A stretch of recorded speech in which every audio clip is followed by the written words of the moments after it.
Semiología o semiótica, un objeto propio. El lenguaje nos parece cosa simple y natural porque lo adquirimos muy temprano durante los primeros años de nuestra vida, pero cuando se reflexiona un poco de cómo funciona, esta impresión de simplicidad y naturalidad se desvanece. El uso del lenguaje sigue unas reglas, pero esas reglas se presentan al observador como algo muy borroso. Podemos comunicar aun cuando nuestro acento sea diferente del de nuestros interlocutores. Cuando una frase está incompleta, logramos a menudo restablecer el sentido de la frase que se ha omitido. Esta complejidad parece aún más grande si se vuelve la atención hacia otros lenguajes, porque al lado del lenguaje verbal hay otras mil maneras de comunicar. Podemos encontrar el lenguaje visual, el de los gestos y todos los que las culturas ponen a nuestra disposición.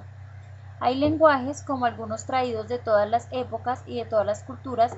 Entre ellos podemos encontrar el lenguaje de las flores, el lenguaje de los pictogramas, por ejemplo, prohibido fumar, comer, celulares, etc. Las indicaciones y órdenes del código de tránsito, señales en las vías, semáforos tricolor, marcas en el suelo, y el lenguaje de los gestos y el lenguaje del signo. Términos afines. En la parte de la medicina se conoce la sintomatología, la cual estudia los síntomas de las enfermedades. Por otro lado encontramos la semántica, que es la disciplina que se preocupa por el sentido de las palabras. La semiografía, que designó a la estenografía y más tarde a los códigos cartográficos. De lo general a lo particular, para algunos teóricos la semiología es una disciplina que cubre todos los tipos de lenguaje, mientras que la semiótica uno de los objetos que puede ocuparse de esa disciplina, es decir, algunos de esos lenguajes. Por ejemplo, la lengua, los olores de la ciudad, los pictogramas son semiótica. Es la facultad que tiene el ser humano para producir símbolos desarrollados para comunicarse entre la sociedad y que a la vez los identifica. Al hablar de la semiología nombraremos a Saussure, que la define como la ciencia general de todos los sistemas de signos o símbolos por los cuales los hombres pueden comunicarse entre ellos. Por otro lado, Peirce afirma que la semiología no es más que otro nombre que se le da a la semiótica, que es necesario formal para el estudio de los signos. Semiología o semiótica. La semiótica es una disciplina que tiene sus fuentes en la antigüedad, porque se encarga de estudiar qué tienen en común todas las lenguas que disponen los humanos, incluyendo los animales. Se deriva de la preocupación por establecer las reglas que rigen la comunicación humana en la sociedad. La lingüística es descriptiva y explicativa. En otras palabras, la lingüística se niega a ser prescriptiva. No nos indica cómo hablar bien, intenta mostrar cómo funciona la lengua. Se sabe en efecto que a menudo resulta muy cómodo ignorar el verdadero funcionamiento de los procesos que nos son familiares, es decir, las reacciones de nuestro cuerpo, la reproducción de los seres vivos, nuestros arranques de cólera o de entusiasmos. Tenemos ideas que se nos han dado del funcionamiento de estas cosas y que nos han dicho que son así, mientras que la ciencia nos enseña a menudo que algunas son falsas. Así como es cierto para la lingüística, lo es también para la semiótica. Esta es igualmente explicativa. No dirá cómo comunicar bien con imágenes, cómo ganar en un juego de retratos con palabras, cómo convencer a los contemporáneos o ser un experto en Morse, pero intentará explicar según cuáles reglas se juega el juego de retrato chino, cuál es la economía general del código Morse y cómo un dibujo hecho de trazos negros que delimitan unas porciones de espacio plano sobre una superficie blanca puede remitirnos a un universo hecho de colores y de volúmenes y enumerará todas las variables que intervienen en el complejo proceso de la persuasión. Más allá de estas preocupaciones técnicas, intentará también explicar cómo nace el sentido en nosotros y cómo damos sentido a las cosas. Pero evidentemente la semiología, como la lingüística e incluso como toda ciencia, puede tener incidencia en las prácticas.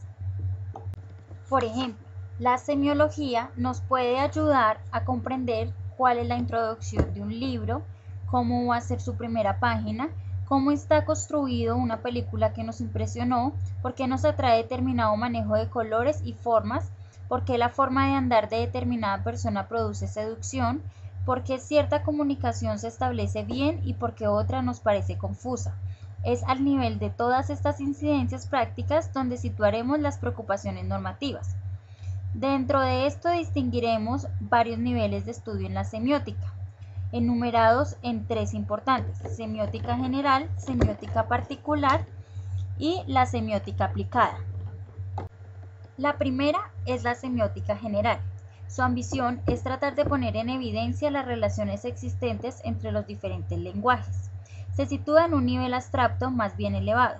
Es a este nivel que formulan preguntas como ¿qué significa hablar para los seres humanos? ¿De dónde viene el sentido? ¿Cómo funciona? ¿Cómo describirlo? O incluso, ¿es la realidad lo que determina las reglas de nuestro lenguaje o al contrario?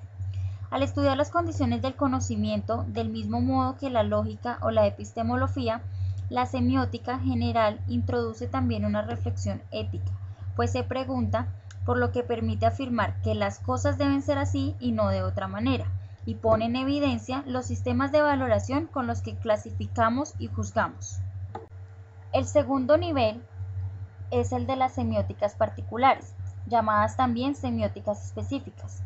Cada una de estas constituye la descripción técnica de las reglas que rigen el funcionamiento de un lenguaje considerado lo suficientemente distinto de otros como para garantizar la autonomía de su descripción. Un ejemplo muy colombiano es la mano con el pulgar hacia arriba, símbolo de que todo está bien, de que te gustó algo o de que simplemente estás aprobando algo.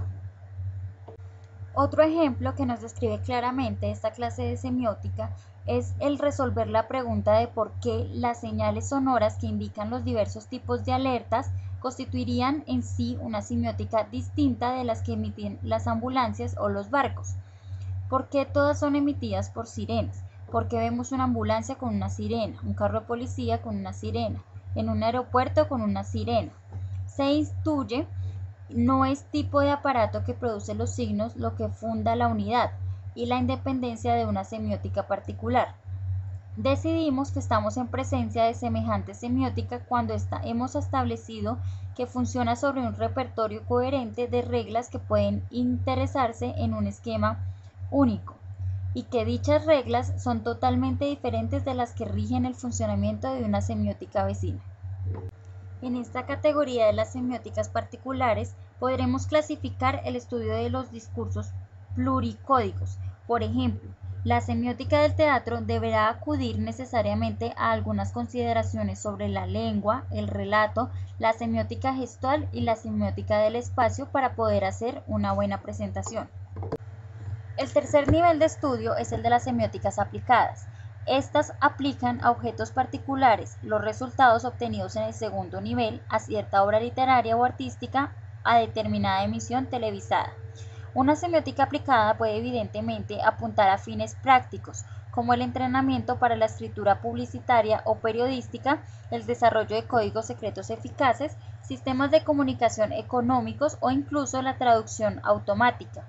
No sobra advertir que evidentemente hay vínculos entre estos tres niveles. Funciones y funcionamiento del signo. Una primera aproximación. El signo como sustituto. El signo es un instrumento que nos permite tratar todo aquello de lo que no se tiene experiencia directa, como por ejemplo los mapas, pues no podemos interactuar en el sitio que vemos en un mapa. Los ginecólogos, en el caso de los hombres, ellos no van a tener nunca la experiencia que tiene una mujer, por lo tanto no van a poder entenderlo. Y personajes muertos de la historia, puesto que tampoco podemos tener una relación directa con ellos. Los signos son visuales, vale por algo diferente, permite manipular cosas fuera de su presencia, por lo que actúa como sustituto. El signo como huella de un código. Los entornos, las cosas, las circunstancias y los objetos, entre otros, nos dan signos de que de acuerdo a su contexto son deducidos de una manera u otra, deducciones que se llevan a cabo gracias a un código. El código es un conjunto de reglas que permite producir o descifrar signos o conjunto de signos, entendiéndose como convenciones establecidas entre humanos, como por ejemplo la proximidad a las escaleras, refiriéndose a que hay un teléfono al final de ellas, o avisos de emergencia, o otras interacciones solamente entre humanos. El signo como instrumento de estructuración del universo. Los signos, además de ser sustitutos, como habíamos dicho anteriormente, también sirven para establecer la existencia de realidades. Estas estructuran el universo. Se dice que este está hecho de alto y bajo, de caliente y frío, de bien y mal, entre otras. A estas podemos denominarlas escalas. La definición y caracterización del universo siempre está ligada a la relatividad, definidos por experiencias culturales. El signo entonces da testimonio de una cierta estructuración del universo, cosas, sensaciones, valores, válida para determinadas personas bajo ciertas circunstancias dadas.